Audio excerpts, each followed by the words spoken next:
Alrighty, what's happening, guys? How are we today? The patriotic gringo here, coming at you today with talking about the migrant caravans and what this means for the new administration, how I kind of feel about immigration.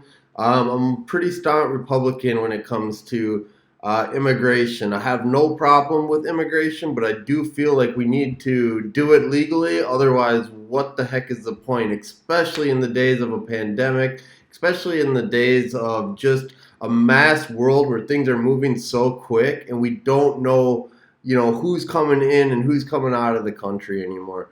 So why don't we take a look here at what is currently happening this week as we start our transition into the new Biden administration. And, I feel for these people. I currently live in Central America. I live in Nicaragua. I've been here almost 4 months right now since I've been back to the States. I know these countries. I know the poverty. I know the lack of jobs. I know the lack of infrastructure. All these issues that these people have to deal with on a day-to-day basis.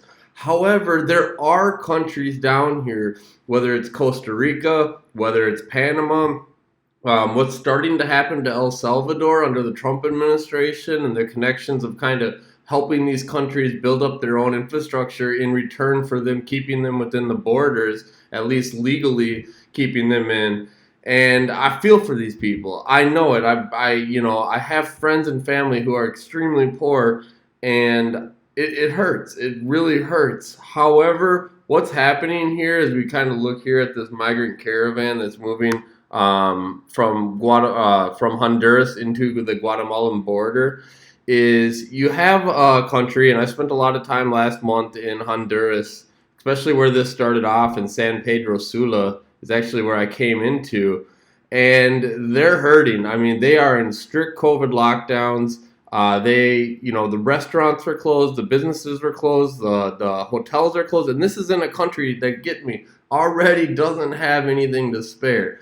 Every job, every payment, it goes a long ways for these people. They know how to make dollars go a long ways, on their food, on their families, and things like that. So what we're having here is a whole caravan. I think I've heard from 4,000 to 10,000, but I've seen pictures, and some of them are just absolutely astonishing, the number of people who are in this. So here it says Friday, there was 7,000 to 8,000 Hondurans crossing to Guatemala in an irregular manner. And what you also have to understand is that right now with the COVID, even here, the border restrictions are pretty tight. You have to get a test. Here in Nicaragua, you have to have a PCR test. I don't remember exactly the name, but it's a specific test signed off by the doctor. So it's like they're not letting just anybody come across. I'm 20 minutes from the Costa Rican border right now, and that border is completely closed going into Costa Rica. Going into Nicaragua, I believe it is open with the tests. However, getting out is not. So you have to understand we're in a position right now where even here in these countries, you can't cross borders. So what I think here is that Biden administration has given these people this promise that if they can run up there, given the next 100 days, the next inauguration day, whatever his time frame is, they're going to be able to walk right through and get immediate American citizenship. And it's simply not going to be the case. And in fact, I think Guatemala has done a lot to help these people by actually stopping them at the Guatemalan border, because they understand that once they get up to Mexico or once they cross through Guatemala, all it's going to do is cause more problems. So as you see here, you have the Honduran migrants clash with Guatemalan soldiers. And this is just incredible because you just see these thousands and again, granted, we are in a COVID period, and you see many of these people have no masks, they're all crammed together, and it's just an absolute nightmare of a situation. And I feel like because of the Biden administration, they have made all these promises that just simply are not going to be met. That's one thing that when you're down here, you will realize that Donald Trump did very good, was that he incentivized these people to create their own economies and to try to build their own infrastructure. And like I said, if you go to El Salvador, they might not be making a lot of money every day, But every single man who wants to work they're building highways, they're building streets and parks and all these things that they're starting to do with the capital that they've been given.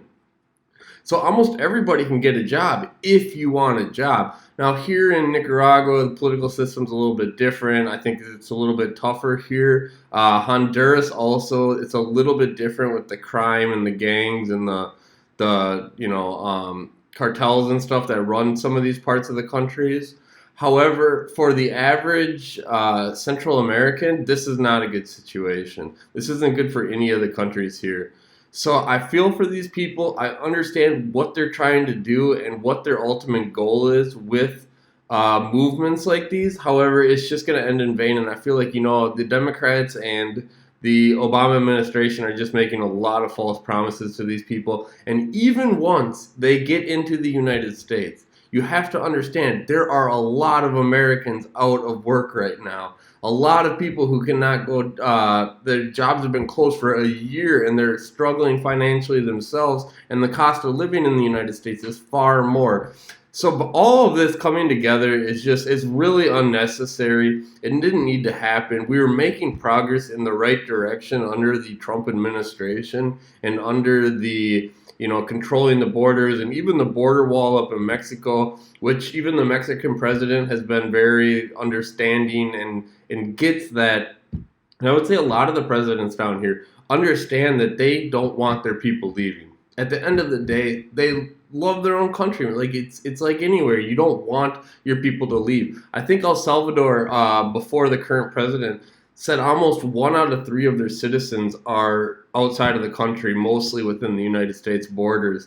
And I think these are great Americans. I think that they could all come and, provide in their own ways, but not with this many at this time, and not under, no understanding of who's coming in and out of the country. And that also goes for the fact that, like, when you do have a family here, or you do have a wife, or and you are trying to do things the correct way and bring people into the country the correct way, it's really hard to look at something like this and say that this is all right, because at the end of the day, we're trying to do things the right way. It's not cheap. It's not easy. It's not free. There's lawyers. There's different governments. There's everything. The churches. I mean, you name it, they're involved. And the process itself is just very, very difficult. And this doesn't help anybody. I mean, this is just causing massive, massive chaos. And I'm actually very surprised that it does just seem to be the Honduras citizens at this stage, because ultimately, in the past, it has been a lot more of other Central American countries. But that'll just bring me into my last point, is that there are countries down here. There's Costa Rica, there's Panama, even Colombia, how far they've gone in the last 20 years as far as growth and, being able to provide a life for themselves. It does exist. It absolutely exists, but you need to find the good governments. You need to find, the economies that are able to survive and thrive in this part of the world, because they have beautiful beaches, they have beautiful weather, they have beautiful people. This is a great place for Americans, for Canadians, for people from even Europe when it's cold and stuff that want to come here and spend time, bring their money, bring their euros, bring their dollars, bring their Canadian dollars, whatever they bring into this country. It really does help the people that are living here. So I think that the future is we need to get back to saying that this is not okay. And again, I'm totally for immigration. I take a very strong stance that you cannot have illegal immigration. At the end of the day, it does not help anyone. And it actually, in the long term, usually hurts some of these people. I have friends up in Minnesota. They have kids that they've been here. Maybe they had a little problem with the law or with driving or issues that eventually caught up to them, and then they get deported. And the ultimate problem is that once they're deported, their kids and their wives and their girlfriends or whoever, their families up there, then they cannot come back or cannot come back legally. And in a lot of cases, they'll drive right back down in a day, pick them up across the border and go. And I think a lot of what had happened over the course of the last administration actually really helped prevent these type of situations. And don't get me wrong, somebody's funding these. Somebody is organizing these. You don't just get 10,000 people together that are like, hey, let's go walk to the US. Somebody is making these come together, and it's going to be very interesting, and I think it's going to be very sad to see what happens under the Biden administration, because this isn't going to end anytime soon. This is just going to continue to grow, and it's really going to be interesting to see how this plays out, because I wish all these people nothing but the best. Again, I'm down here right now. I love this part of the world. I will probably spend most of my life here,